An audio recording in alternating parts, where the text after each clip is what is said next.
Olá a todos e a todas. Me cumpre começar hoje a temática sobre a discussão do livro recente do professor Juarez Cirino dos Santos, o qual eu tenho muita honra em participar desse projeto, que é uma análise sobre a escola clássica, e o livro se chama Criminologia, Contribuições para a Crítica da Economia da Punição. Esse capítulo especificamente, que é o capítulo inaugural da obra, ele traça os aspectos centrais, os aspectos mais relevantes do que se convencionou chamar como escola clássica. É a escola clássica que no campo da criminologia, mas também do direito penal, vem associado fortemente a uma matriz de pensamento, a uma matriz metafísica de concepção do mundo, que é o iluminismo, né? E o iluminismo, como uma metafísica da compreensão do homem, ele possui algo que lhe é bastante inerente, que é uma certa crítica em relação ao uso do poder.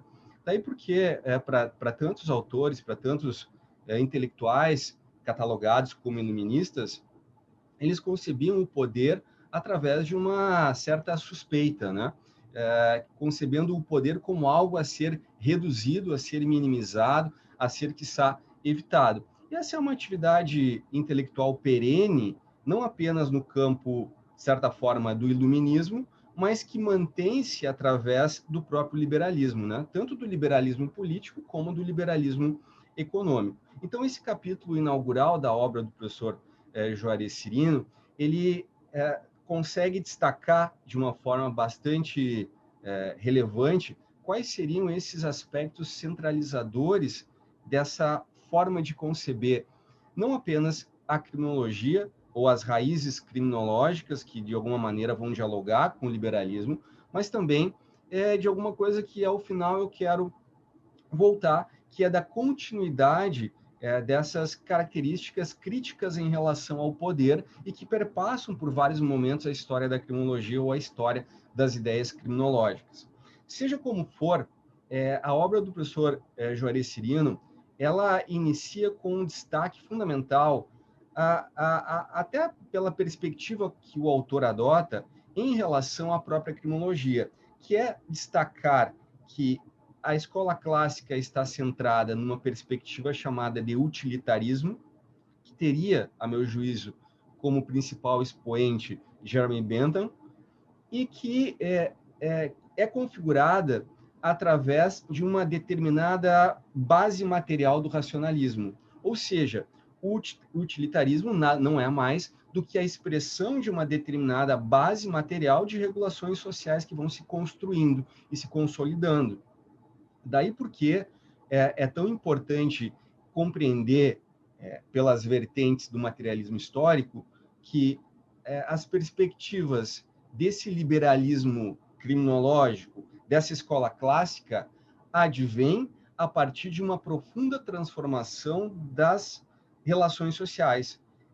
O professor Juarez Cirino muito bem coloca que é a ameaça da ruína do modelo feudal de configuração societal, que estabelece a primazia de um nascimento de novas bases de produção, um modo de produção nascente que vai catapultar, portanto, o empuxo material para que se configure uma nova articulação de pensamento, uma nova percepção do mundo. Esse racionalismo, portanto, que se encontra como a espinha dorsal, tanto do iluminismo como mais fundamentalmente do utilitarismo, então permite que um novo modelo de saber criminológico possa se construir, se consolidar.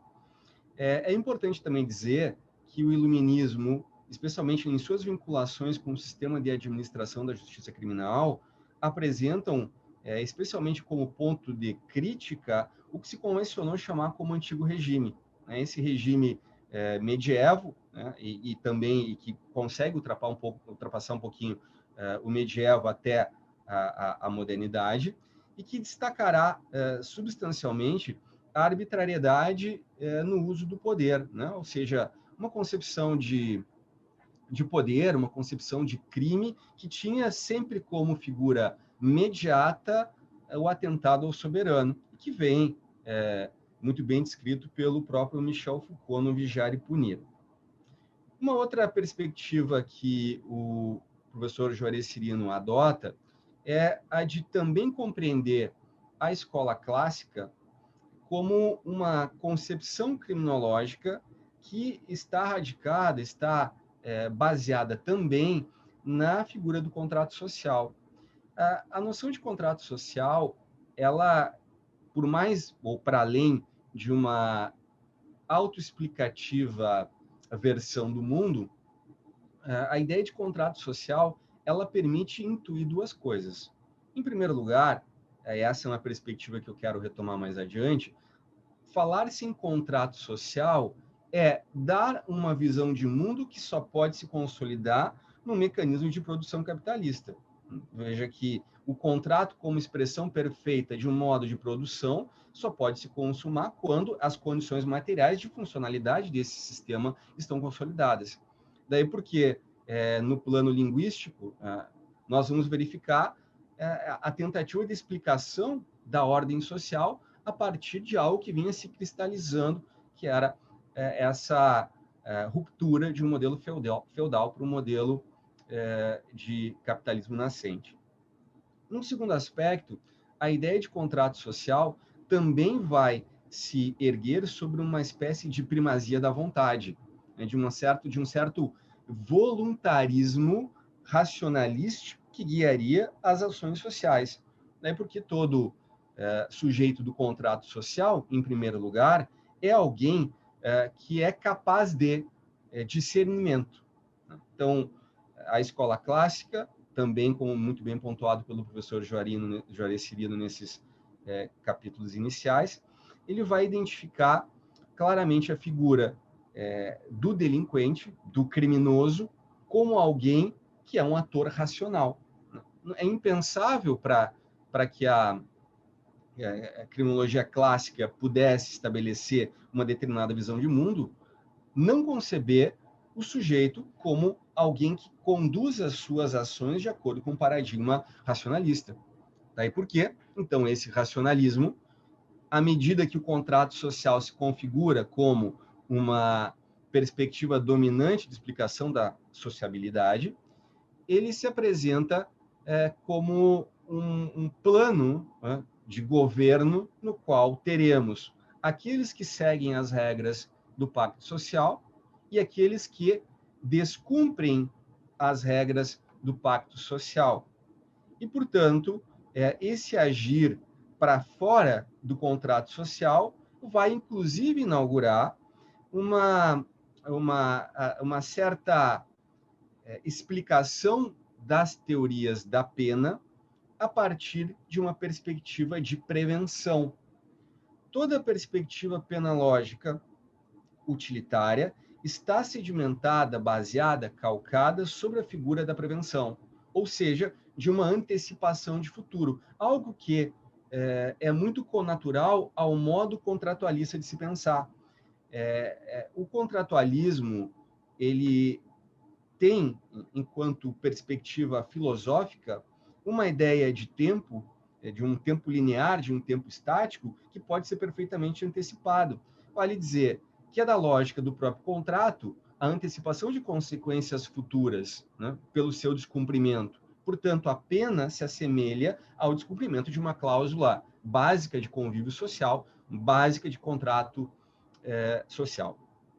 E essa razão, talvez essa forma contrato que é explicativa das relações punitivas, ela pode ser muito bem visualizada pela figura do contrato de seguro e que aparece, inclusive, já na própria literatura a partir do Mercador de Veneza. É possível perceber claramente que a modernidade ela vai inaugurar uma nova concepção de tempo. Se no medieval nós tínhamos o tempo cíclico, agora é o tempo linear. E esse tempo linear e um tempo que pode ser presumido e, portanto, podemos antecipá-lo e, diga-se por fim, apenas serve para prevenir futuros delitos, é a condição de funcionamento de todas as engrenagens que atuam sobre o sistema de justiça criminal.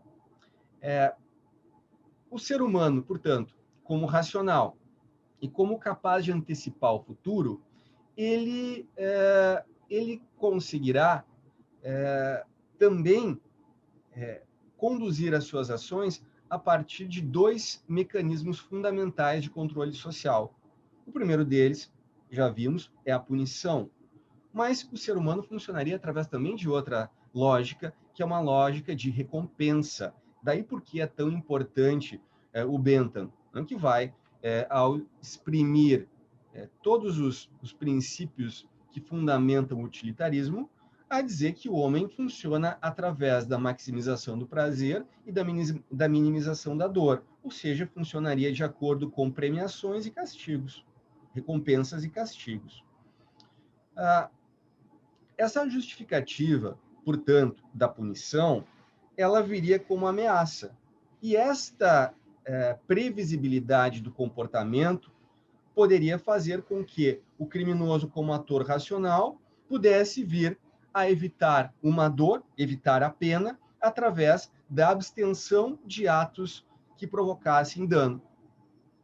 Ademais, essa concepção clássica do delito, ela também está centrada na figura da proporcionalidade das penas. Né? A ideia de pena proporcional está intrinsecamente correlata ao modo também de produção que é desenvolvido no capitalismo, já vamos ver isso, e também na própria ideia de que as penas desproporcionais e, portanto, severas integravam um patrimônio que já se queria evitar, que era esse patrimônio do Estado soberano. Daí porque, então, o movimento iluminista que enxerga o poder como tendente à expansão, tendente a romper limites, é visto pelo iluminismo e também pela teoria contratualista como algo a ser evitado, como deve ser racionalizado, e, portanto, não é distante desses autores a tentativa, seja através do direito penal, ou mesmo ainda no seu embrião, com alguns estabelecimentos de matéria processual penal, na tentativa de tornar a punição o mais justa possível, ou seja, o mais racional possível. Daí é que advém, exemplificativamente, no campo do direito penal material, a ideia de legalidade, né, de que a conduta punível deveria estar prevista antecipadamente, tanto como critério de controle, como também social, como também de proporcionalidade em relação à pena que seria aplicada ao infrator. Da mesma maneira, como bem estabelece o professor Juarez Cirino, todo o paradigma da criminologia clássica estaria centrada, por força da legalidade, numa perspectiva de igualitarismo, de igualdade perante a lei. Essa denúncia de que o direito burguês ele funciona através de uma formalização do igualitarismo, ela está presente a título exemplificativo na própria obra do Marx, quando ele faz a crítica ao programa de Gotha, quando ele estabelece que o trabalhador no contrato, né, no contrato com o patrão, estaria em posição de igualdade. Essa igualdade que seria fundamental para se explicar as relações interpessoais em uma perspectiva contratualista, iluminista da criminologia clássica. Um segundo aspecto que também pode ser muito bem percebido pelo enfrentamento da matéria nesse capítulo trazido a lume pelo professor Juarez Cirino é a responsabilização individual.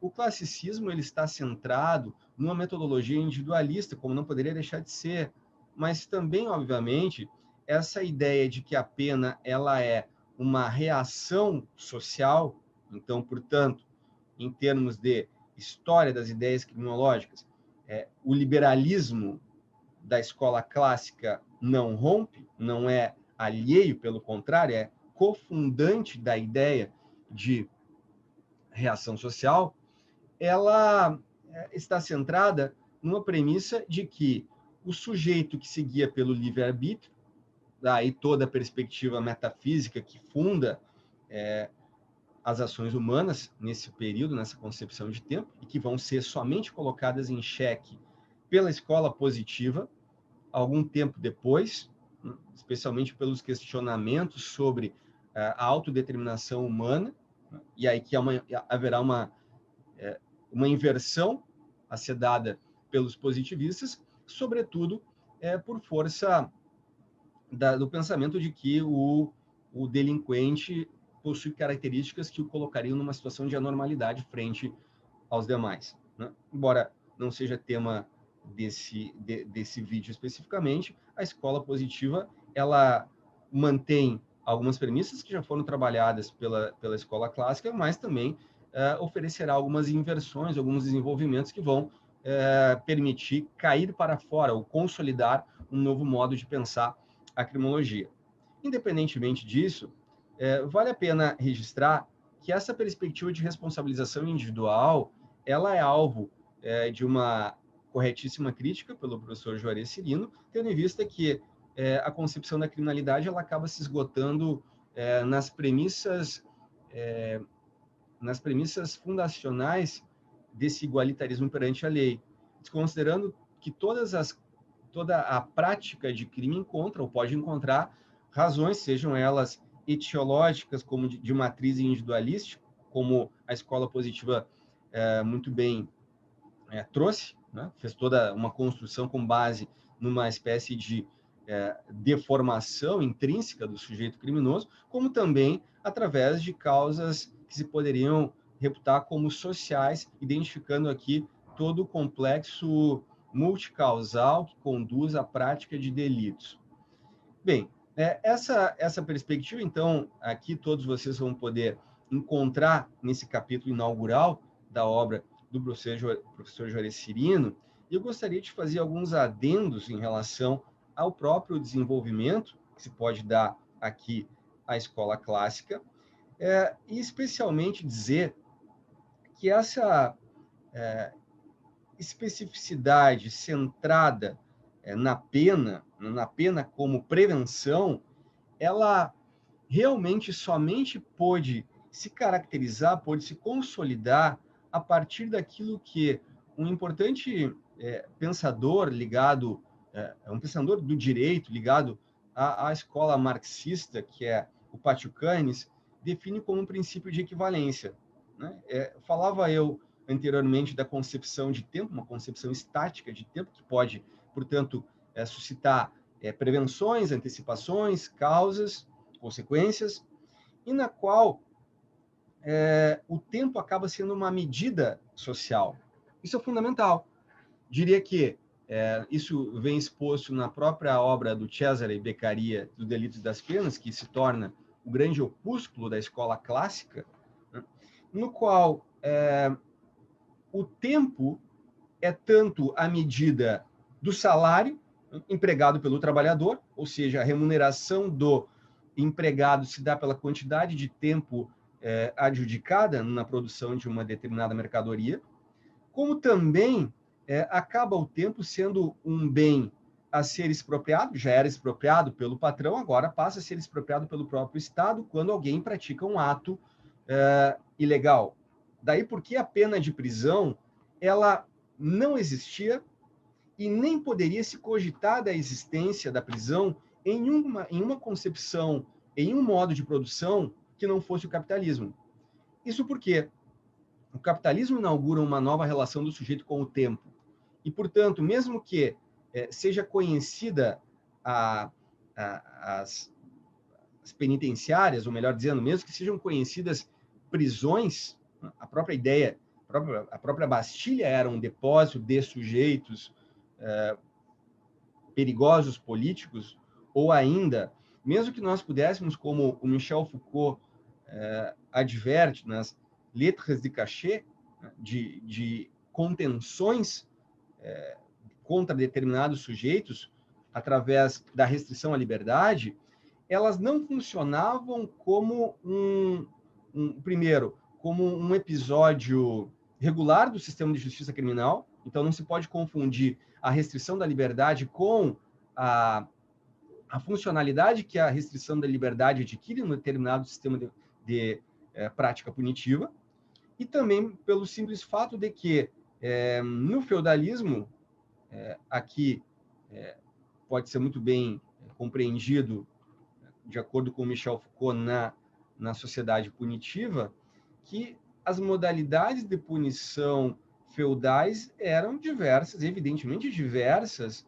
daquelas existentes no modelo prisional capitalista. Mesmo que se pudesse falar em restrição à liberdade no feudalismo, e existiam algumas penas episódicas que se revelavam com essa faceta, por exemplo, o resgate do sujeito poderia ser feito mediante o pagamento de uma soma.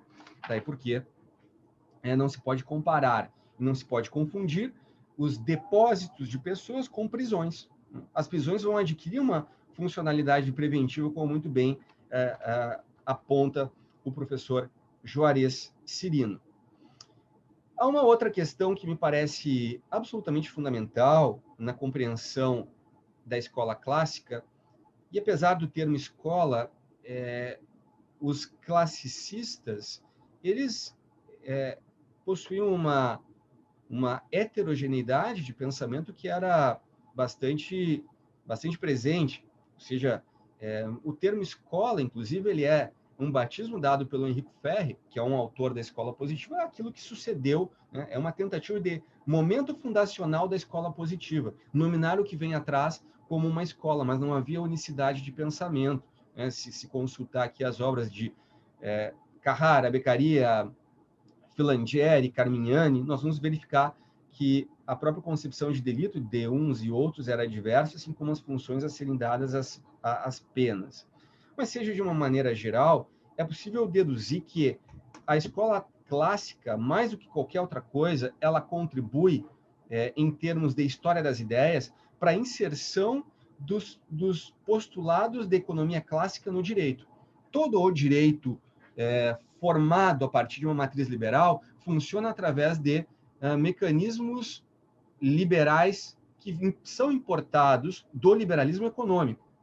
Daí porque, antes de tudo, todos os pensadores das escolas clássicas, da escola clássica, eles são, eu nem vou dizer economistas, mas são cameralistas. Giandomenico Romagnosi, Carrara, especialmente o Beccaria, né? O Beccaria tem a maior parte dos seus escritos conectados a desenvolvimentos economicistas, e não em termos de direito penal. Dos delitos e das penas não passa de uma tentativa de organização do direito penal a partir de postulados do liberalismo econômico. Não há muita dúvida disso, se nós enfrentarmos a questão com aquilo que me parece ser em denominar a escola clássica como liberalismo criminológico, né, ou equivalente. Essa perspectiva do liberalismo criminológico, ele também deve ser e pode ser compreendido através de uma hermenêutica mais global, uma hermenêutica mais ampla, no sentido de que o liberalismo, enquanto razão de governo, ele estabelece o governo, a arte de governar não excessiva. A preocupação central do liberalismo político aqui, que se conflui ou que é estabelecido a partir da inserção do liberalismo econômico como modelo, como razão de governo, é de que o governo não pode intervir em excesso. Essa perspectiva de não governar em excesso está presente, por exemplo, na ideia de intervenção penal mínima. A ideia de direito penal mínimo nada mais é do que o mesmo postulado que funcionaria na ortodoxia clássica da economia, né, com princípios do Davi Ricardo, etc., Adam Smith, de que o governo não deve intervir em excesso, ele deve intervir em alguns parâmetros, mas nunca excessivamente. Portanto, se nós deslocarmos a questão da própria criminologia para uma história das ideias, nós vamos verificar que a razão de existência do liberalismo criminológico não é mais outra do que a própria razão de existência do liberalismo como razão de governo. Uma outra questão que me parece também ela própria fundamental, e com isso eu me encaminharia para o final dessa minha abordagem é de que o liberalismo criminológico ele estabelece, sem sombra de dúvidas, uma nova economia da punição. Se, de fato, diante do modo de produção, o capitalismo representa, especialmente através dos grandes cercamentos, a expulsão dessas pessoas do campo para as cidades e a aglomeração, para utilizar esse termo importante, né? Não politicamente menos importante, né? Nas grandes cidades, de uma grande massa de trabalhadores, né, urbanos e precários, nós vamos também entender que a pena de prisão será destinada fundamentalmente a dar vazão a essa massa de desocupados, de campesinos que saíam em busca de condições de vida, já que as condições até então usuais se davam de uma maneira diversa, né? Do fim da ideia dos comuns, né? Que eram essas comunidades, essas comunalidades de trabalho feudais, para um sistema de exploração da força de trabalho nascente. Um segundo aspecto que deve ser também apresentado, né, o que pode ser aqui tecido, é a ideia de que também a própria noção de pena ela sofre com as próprias crises do liberalismo. Evidentemente que o que eu falo aqui em termos de nascimento do sistema capitalista e que leva consigo uma teoria da pena própria, uma teoria penológica própria, para englobar aqui também a funcionalidade da prisão, ela vai sofrer uma profunda reformulação a partir do advento do neoliberalismo. Disso já nos coloca a par o Louis Vacan, quando ele trabalha a crise do modelo de welfare state para o advento do que ele chama de Estado penal. Muito embora se possam fazer algumas críticas ali, aqui e acolá, algumas perspectivas lançadas pelo autor, me parece fundamental entender que a pena ela oscila de acordo com as funcionalidades e metafuncionalidades do sistema econômico, e daí porque falar-se hoje em disciplina da força de trabalho no momento no qual nós vivemos momentos de precariedade da força de trabalho, né, do aparecimento do precariado, permite ou reforça a ideia de que nós temos que verificar quais são essas novas matrizes penológicas a guiar o comportamento do sistema de administração da justiça criminal no neoliberalismo. Por fim, o liberalismo criminológico não desapareceu, ele continua sob novas vestes, né? Por exemplo, na figura do garantismo. O Luigi Ferraioli é um autor que vai reformular o utilitarismo, daí porque ele mesmo toca na questão da definição da pena. A pena serve para que o delinquente, o criminoso, não receba uma pena informal maior do que o crime que ele cometeu. A ideia de proporcionalidade está aqui presente. É batizado como utilitarismo reformado, né? O próprio Zaffaroni, num dos seus últimos textos, na Palavra dos Mortos, quando ele apresenta o que ele denomina de criminologia cautelar, ele se aproxima muito do que o Ferraioli estabelece, né? Evitar uma criminologia que possa evitar a catástrofe, o desastre. E no campo neoliberal, mais propriamente dito, é importantíssimo tudo aquilo que escreve o Gary Becker, especialmente ao vincular o sujeito criminoso como um agente calculador. Então, o liberalismo, seja em suas matrizes utilitaristas clássicas, mas hoje com novas roupagens que são dadas, tanto pelo utilitarismo reformado do Ferraioli, quanto por perspectivas mais ligadas à chamada Law and Economics da Escola de Chicago, estarão presentes e vão se fazer ainda presentes por muito tempo. Não se trata de estudar a história da criminologia, senão uma história do presente criminológico também.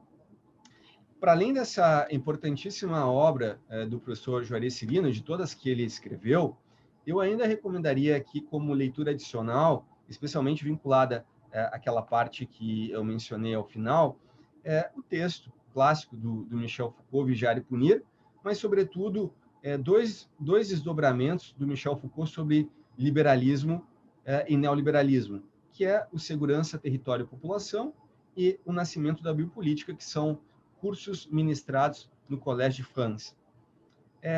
Além disso, o próprio, já traduzido, texto do professor Melossi Pavarini, Cárcere e Fábrica, é importante para entender o papel da prisão na consolidação dessa domesticação da força de trabalho nascente, no período do capitalismo nascente, e também outra obra mencionada por mim no curso da exposição, que foi a do Patiucanes, chamada Teoria Geral do Direito e Marxismo. Para compreender o nascimento do sistema capitalista e sua vinculação à derrubada do modelo feudal, e especialmente como o sistema punitivo, a caça às bruxas, recairá sobretudo sobre as mulheres, imprescindível o texto, um dos melhores textos que eu li nos últimos tempos, que é o da Silvia Federici, chamado Caliban e a Bruxa. E ainda, para quem tiver oportunidade, recomendaria 2 artigos escritos por aquele que eu reputo como um dos maiores historiadores do direito penal, o professor Mário Sbricoli, um deles chamado A Penalística Civil, que está numa de suas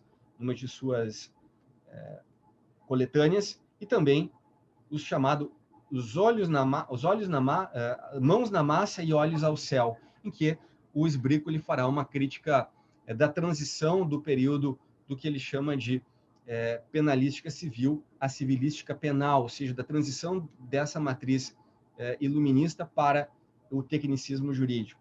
Por fim, mas não menos importante, para uma análise compatibilista entre algumas assunções dadas pela criminologia crítica com algumas premissas trazidas pelo Michel Foucault em termos de neoliberalismo, o já traduzido para o português, A Miséria Governada através do Sistema Penal, do Rafael de Jorge. Eu queria terminar agradecendo o convite para poder fazer parte dessa justíssima homenagem ao professor Juarez Cirino e deixar aqui meu abraço para todas e para todos, que seja muito proveitoso esse curso.